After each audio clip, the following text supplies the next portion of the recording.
Bingung kemana infak yang akan dikeluarkan? Tenang saja, ini solusinya. Mari simak sampai selesai. Tapi sebelumnya, subscribe, like, share. Semoga rezeki sahabat berkah. Kepada siapa ya Rasulullah saya berikan? Kepada siapa ya Allah saya infakkan? Ini yang sering keliru. Kata Allah langsung turun. Fi sabilillah. Yang utama itu 5 dulu. 5. Kalau Anda temukan 5 ini, dia peluang infaknya sangat tinggi untuk diberikan.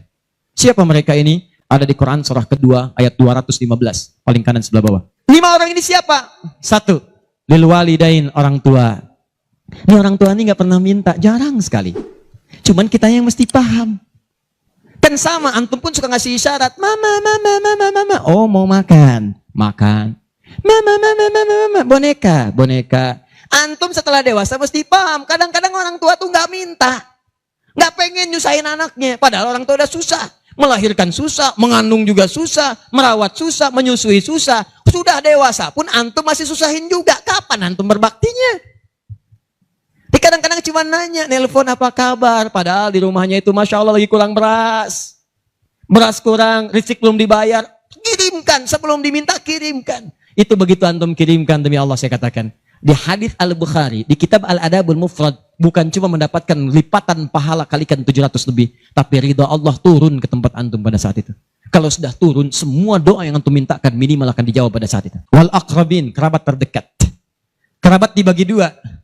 Ada yang tempatnya jauh tapi hubungannya dekat. Punya saudara sekandung, tinggalnya di Palembang, antum di Semarang. Ayo kirimkan. Anak bibi nggak bisa nih pendidikannya, bantu. Antum ada, bantu. Nilainya tinggi. Jangan dikira ringan. Nih bagian kedua nanti kalau saya terangkan banyak nih. Ayo akrabin. Yang kedua itu maaf. Golongan kedua akrabin bisa tetangga.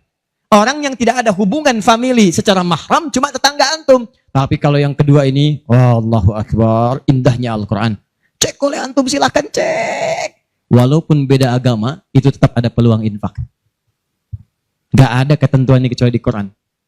Gak ada aturannya kecuali di hadis. Buka Quran surah ke-31 ayat 15 paling kiri sebelah atas. Ada anak muslim, orang tua belum Islam, belum dapat hidayah.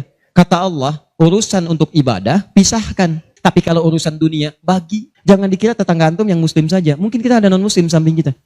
Mungkin ada yang Kristen, ada yang Hindu, yang Buddha. Dalam hubungan keduniaan indah. Silahkan berbagi. Apa antum gak pernah dengar hadis Nabi? Siapa yang masak makanan, baunya sampai ke tetangganya, maka bagilah dia walaupun cuma kuahnya. Tapi maksudnya bukan daging yang antum makan, kuahnya antum bagi. Bukan. Tidak. Maksud hadis itu, walaupun cuma masak kuah, bagi juga supaya dia tidak negatif thinking, tidak salah paham. Antum gak ada ayam, adanya singkong, cuman dimasak bumbu opor.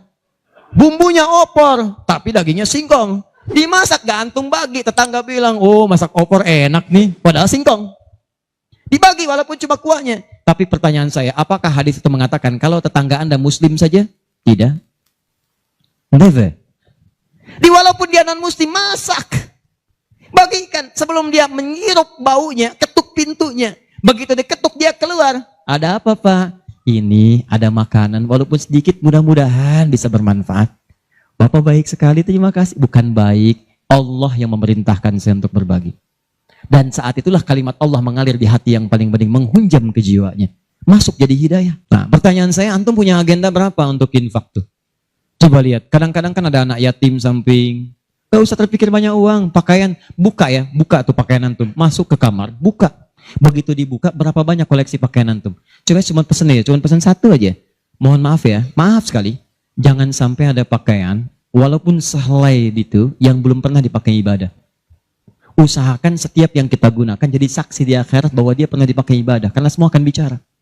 Tuh lihat kaos, bagian dalam, celana, bagian luar, semua, cek lagi semua. Dan kalau sudah itu antum pakai, ada yang lain gak kepake, bukan gak kepake. Boleh jadi, itu dititipkan oleh Allah kepada antum untuk menjadi pahala antum dengan itu. Sebab mudah bagi Allah menitipkan pada yang lain. Kenapa dipilih antum? Supaya dapat bagian pahalanya. Jelas?